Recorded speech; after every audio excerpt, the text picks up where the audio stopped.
오늘은 두려워하지 말고 기대하라 라는 제목으로 본문 말씀을 생각해 보기를 원합니다. 예루살렘으로 성지 순례를 갔었을 때 일입니다. 어떤 여행이든지 여행에서 가장 중요한 것은 그 여행을 도와주는 가이드입니다. 좋은 가이드를 만나면 기대 이상의 것을 얻을 수 있지만 그렇지 못한 가이드를 만나게 되면 여행 자체가 고난이 될 수 있습니다. 특별히 성경적 배경 지식이 매우 중요한 성지 순례에서는 가이드의 역할이 절대적으로 중요하다고 말할 수 있습니다. 그래서 성지 순례 전에 날씨도 위해서 기도하고 또 그 나라의 평화를 위해서 기도하지만 무엇보다도 좋은 가이드를 만나게 해달라고 기도를 많이 했었습니다. 자, 이제 예루살렘에 도착해서 성지 순례를 시작하게 되었습니다. 가이드 하시는 분이 버스에 올라와서 자기소개를 하였습니다. 기대감을 가지고 누군지 보게 되었어요. 저는 현재 예루살렘에서 공부를 하고 있는, 그리고 가이드도 함께하고 있는 아무개 땡땡땡입니다. 이렇게 자기소개를 하는 거예요. 그런데 그 이름을 듣는 순간 어디선가 한번 들어본 것 같은 느낌이 드는 거예요. 예전에 제 친구 목사님인 송혜준 목사님과 대화를 하는데, 송혜준 목사님이 함께 신학교에서 공부하던 한 전도사님이 히브리어에 매우 특별한 재능이 있다고 말을 해줬는데 그 전도사님 이름 같은 느낌적인 느낌이 드는 거죠. 그래서 매 버스 안에서 맨 앞줄에 앉아있는 가이드분에게 제가 살짝 물어봤습니다. 저 혹시 송혜준 목사님 아십니까? 그랬더니 그분이 목사님은 어떻게 아세요? 라고 오히려 제게 반문하더라고요. 제 친구입니다. 그러자 깜짝 놀라면서 어쩔 줄 몰라 하는 겁니다. 바로 그 자리에서 국제 전화를 걸어 송혜준 목사님과 연결시켜줬습니다. 그자 두 분이 아주 즐겁게 통화를 했어요. 그 이후부터 이 성지순례는 매우 매끄럽고 아주 재밌고 기대 이상으로 많은 걸 얻을 수 있었고, 성지순례 중간중간 여러 가지 문제가 있지만 가이드 하시는 목사님이 다 해결해 줬습니다. 여러분 생각해 보세요. 그 이스라엘 땅에서 가장 친한 친구와 아는 가이드를 만날 확률이 몇 퍼센트나 될 것 같아요? 여러분, 하나님은요, 우리 생각 이상으로 우리에게 필요한 것을 준비하시고 예비해 주시는 통치자 하나님이시라는 것을 믿으시기를 주님의 이름으로 축원합니다. 오늘 말씀의 주제는 바로 이거예요. 예비하시는 하나님입니다. 예비하시는 하나님. 요나서를 관통하는 핵심 단어 중에 하나가 바로 예비하심이에요. 요나서에는 이 단어가 유독 많이 나옵니다. 한번 살펴볼까요? 오늘 본문 말씀 봤지만 다시 보시죠. 여기에 무슨 단어가 나와요? 예비하심이라는 단어가 나오죠. 요나서 4장 6절을 볼까요? 여기에 무슨 단어가 나옵니까? 예비하사. 7절도 보시죠. 시작. 무슨 단어가 있죠? 예비하사. 8절도 보죠. 시작. 여기 무슨 단어가 있죠? 예비하셨고 라는 단어가 있어요. 반복되는 단어가 뭡니까? 예비하사이죠. 이렇게 요나서는 의도적으로 예비하심이라는 단어를 강조하고 있습니다. 그 이유가 뭐예요? 하나님이 어떤 분이시냐라고 물으실 때 하나님은 이런 분이시다라는 것을 가르쳐주고 싶은 거예요. 그럼 하나님은 어떤 분이시라는 거예요? 예비하시는 하나님이시라는 거죠. 오늘 본문 내용은 이렇습니다. 요나가 하나님의 명령에 불순종하여 배를 타고 다시스로 도망가고 있었죠. 풍랑이 일어나자 벳사람들이 요나를 바다에 던져버렸습니다. 풍랑이 있는 바다에 사람이 빠지면 어떻게 될까요? 큰 파도가 일고 있습니다. 거기에 사람이 빠졌어요. 아마 10분도 채 견디지 못하고 죽을 거예요. 요나가 이제 바다에 빠지게 되면 큰 파도에 휩쓸려서 이리저리 끌려다니다가 숨도 제대로 쉬지 못하고 곧 죽었을 겁니다. 그런데 그때 기적이 일어났다고 하죠. 하나님께서 무엇을 예비해 두셨어요? 큰 물고기를 예비하셨다는 거예요. 요나가 바다에 빠지자마자 큰 물고기가 요나를 삼켰습니다. 그리고 요나는 기적적으로 그 안에서 생존했습니다. 그리고 3일 동안 불순종한 자기 자신을 돌아보며 회개할 기회를 얻었다는 것이죠. 요나가 바다에 빠지자마자 큰 물고기가 삼켰다는 거예요. 이렇게 되려면 두 가지 조건이 충족이 되어야 합니다. 첫 번째는 요나가 바다에 빠지는 지점을 정확하게 알고 있어야 해요. 뱃사람들이 요나를 뱃머리에서 던질지, 배 후미에서 던질지, 배 좌편에서 던질지, 배 우편에서 던질지 빠지는 지점이 정확하게 어딘지 알아야 빠지자마자 덥석 물 수 있는 거죠. 그렇죠? 그 지점을 정확히 알고 있어야 된다는 거예요. 두 번째는 뭐예요? 타이밍을 알고 있어야 되는 거예요. 언제 빠질지. 물고기가 계속 입을 벌리고만 있을 수는 없잖아요. 그죠? 어느 시간 몇 분 몇 초에 요나가 퐁 들어갈지를 정확히 시간을 알고 있어야 되는 거예요. 큰 물고기가 요나를 바로 삼켰다는 것은 하나님께서 요나를 위해서 아주 정확하게 철저하게 큰 물고기를 준비하셨다는 것을 보여주고 있는 것이죠. 여러분, 하나님의 준비하심은 허술하지 않습니다. 하나님의 준비하심은 어설프지 않습니다. 하나님의 예비하심은 만만하지 않습니다. 하나님께서 우리를 위하여 준비하시는 것은 우리 생각 이상으로 완벽하고 철저하고 부족함이 없다는 것을 여러분 알으셔야 되는 것입니다. 하나님이 아브라함에게 100세에 얻은 아들 이삭을 번제로 바치라고 명령하셨습니다. 그러자 아브라함이 순종했죠. 그래서 아들 이삭을 밧줄로 묶고 칼로 찌르려고 했습니다.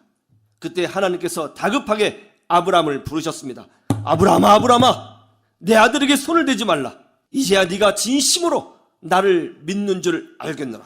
그러면서 하나님이 이삭 대신에 번제로 쓸 산 양을 보여주십니다. 아브라함이 눈을 들어서 저쪽에 보니까 산에 다니는 뿔 긴 양 있잖아요. 이 양이 나뭇가지에 뿔이 걸려서 꼼짝 못하고 막 움직이고 있는 게 보이는 거죠. 하나님이 준비하신 거죠. 그래서 아브라함이 그 양을 잡아다가 이삭 대신 하나님 앞에 번제로 드렸다는 것이죠. 아브라함이 생각해 보니까 양이 나뭇가지에 걸려서 움직이지 못한다는 것은 사실 확률적으로 드문 일이에요. 바로 그 땅에 하나님이 준비하셨구나. 그래서 아브라함이 하나님이 예비하셨다라는 것을 깨닫고 그 땅의 이름을 지어줬어요. 그 땅의 이름이 뭐예요? 여호와 이레이죠. 여호와 이레. 여러분, 이 여호와 이레라는 뜻이 뭐예요? 하나님의 예비하심이라는 뜻이죠. 그래서 그 땅이 여호와 이레인데 그 땅이 오늘날의 예루살렘이죠. 여호와 이레라고 이름을 붙였던 그 땅에 바로 예수 그리스도의 십자가가 세워지게 되었던 것입니다. 여러분, 예수님은 우리를 구원하시기 위하여 하나님이 예비하시고 준비하신 선물이라는 것을 믿으시기를 주님의 이름으로 축원합니다. 믿음의 사람들은 어떤 사람이에요? 미래를 바라볼 때 두려움으로 바라보는 사람이 아니라 기대하는 사람이에요. 왜냐하면 하나님은 예비하시는 하나님이시거든요. 하나님께서 내 미래에 무엇을 준비하셨을까? 하나님이 내 인생 말년에 어떤 선물을 예비하셨을까? 하나님께서 새로운 직장에 들어갔을 때에 어떤 기회를 예비하신 것일까? 이렇게 기도하는 사람들은 하나님의 예비하심을 보게 되는 것입니다. 그래서 우리 믿음의 사람들은 두려워하는 자가 아니라 기대하며 사는 사람이 되어야 하는 것입니다. 첫 번째로, 새로운 일을 시작할 때 두려워하지 말고 기대해야 한다는 거예요. 사람들은 새로운 일을 시작할 때 두려워하죠. 왜냐하면 미래를 알 수 없기 때문에 그런 것입니다. 그러나 하나님은 우리가 두려워하면서 미래를 준비하는 사람이 아니라 기대감을 가지고 미래를 준비하는 사람이 되기를 원하시는 거예요. 하나님이 75세 된 아브라함을 부르셨습니다. 그리고 명령하셨죠. 너는 내 친척 본토 아비집을 떠나 내가 너에게 지시할 땅으로 가라. 지금도 나이 75세에 선교지에 가라. 이거 쉬운 일 아닙니다. 나이 75세에 다른 나라로 이민 가라. 이거 쉬운 일 아닙니다. 모든 환경이 완벽하게 구비되어져 있어도 자기가 살던 곳을 떠나서 다른 문화로 간다는 것은 쉬운 일이 아니에요. 그런데 이 고대 사회는 어떤 사회입니까? 자기 부족만 벗어나면 산적들이 우르글거려요. 그리고 다른 민족은 무조건 적으로 간주하는 습성이 있었습니다. 그런데 본토 친척 아비집을 떠나서 수천 킬로 밖에 있는 알 수 없는 땅으로 가라? 이거 너무너무 무서운 일이죠. 그런데 하나님께서 어떻게 하셨어요? 하나님은요, 아브라함이 그런 두려움을 갖고 살기를 원하지 않으셨어요. 오히려 하나님은 아브라함이 기대감을 가지고 알 수 없는 땅으로 들어가기를 원하셨습니다. 그래서 하나님께서 어떤 말씀을 주신 줄 아세요? 창세기 12장 2절에서 4절에 이렇게 되어 있습니다. 내가 너로 큰 민족을 이루고 내게 복을 주어 내 이름을 창대하게 하리니 너는 복이 될지라. 너를 축복하는 자에게는 내가 복을 내리고 너를 저주하는 자에게는 내가 저주하리니 땅의 모든 족속이 너로 말미암아 복을 얻을 것이라 하신지라. 할렐루야. 새로운 땅으로 가는 것은 두려운 일이죠. 그럼에도 불구하고 하나님은 아브라함이 두려움을 가지고 그 땅에 들어가는 것을 원하지 아니하셨어요. 오히려 하나님은 아브라함이 두려움이 아니라 기대감을 가지고 그 땅에 들어가기를 원하셨던 것입니다. 그래서 이런 말씀을 주신 거예요. 너 이 말씀을 기억하고 이 약속을 기억하고 그 땅에 들어갈 때 두려워하지 말고 기대감을 가지고 가라. 이게 바로 믿음이다. 이게 바로 신앙이다. 이 중심을 지켜라. 그렇게 말씀하신 거죠. 내가 너를 큰 민족을 이루겠다. 내 이름을 창대하게 하겠다. 땅의 모든 족속이 너로 말미암아 복을 얻을 것이라.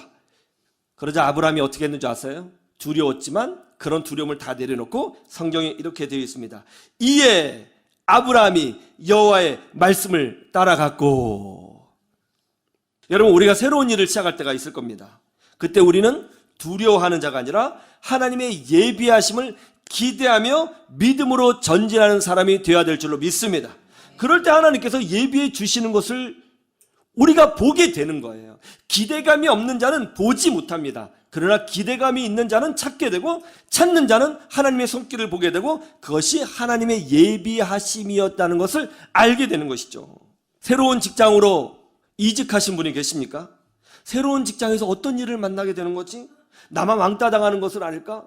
내가 이 업무에 능숙하지 못해서 뒤처지는 것은 아닐까? 내가 사람들하고 관계가 나빠지는 것은 아닐까? 이런 두려움에 사로잡히면 안 됩니다. 우리는 하나님 믿는 사람이에요. 하나님과 동행하는 사람이에요. 할렐루야. 우리는 그런 마음을 가지면 안 돼요. 오히려 우리는 이래야 합니다. 하나님께서 어떤 만남의 축복을 주실까? 하나님께서 예비하신 새로운 기회는 무엇일까? 하나님께서 나로 하여금 무엇을 경험하게 하고 무엇을 깨닫게 하고 무슨 복을 부어 주실까? 하나님께서 어떤 은혜들을 예비하셨을까? 이런 기대감을 우리는 가져야 되는 것입니다. 이것이 바로 하나님의 자녀인 우리에게 원하시는 하나님의 뜻인 거예요. 우리는 보통 이것을 믿음이라고 말합니다. 제 아내가 언어치료사로 대학병원에 지원하게 되었습니다. 대학병원, 경쟁률이 매우 치열한 곳이잖아요. 그리고 대학원 졸업 후 첫 직장에 도전하는 것이었기 때문에 경력이 하나도 없었습니다. 여러 조건을 보면 떨어질 수밖에 없는 조건이었습니다. 제 아내, 제 사모는 두려워했습니다. 그래서 면접 보는 전날까지 책을 붙잡고 열심히 공부하더라고요. 설거지도 안 했고요. 빨래도 안 했고요. 방 청소도 안 했습니다. 벌벌 떨면서 책만 붙들고 있는 거예요. 그래서 제가 그랬습니다. 믿음으로 설거지를 하십시오. 하나님이 인도해 줄 줄로 믿습니다. 그랬더니 하나님의 인도도 중요한데 내가 지금 마음이 불안해서 안 된다고 공부해야겠다고 그러더라고요. 제가 다시 얘기했습니다. 여보, 하나님께서 이 길을 인도해 주실 거라면 분명히 하나님이 만남의 축복을 예배해 놓으셨을 것이다. 두려워하지 마십시오. 파자마를 입고 가도 붙을 것이니 믿음으로 설거지와 청소에 전념해 주시면 대단히 감사하겠습니다. 그랬습니다. 결국은 안 하고 공부하고 이제 면접을 보게 됐어요. 원래는 내정된 사람이 있었다고 합니다. 그런데 면접을 보는 중간에 이상한 일이 일어났습니다. 면접 보는 중간에 갑자기 이비인후과 과장님이 들어오신 거예요. 그러면서 자신이 직접 면접 중에 자기가 면접을 하겠다고 이야기를 한 거죠. 그래서 가운데 자리를 앉고 면접이 시작됐습니다. 그러면서 파일을 보더니 우리 사모에게 교회 다니시네요? 라고 묻더랍니다. 그럼 교회 다닌다고 그랬더니 교회에서 직분이 뭐냐고 묻더래요.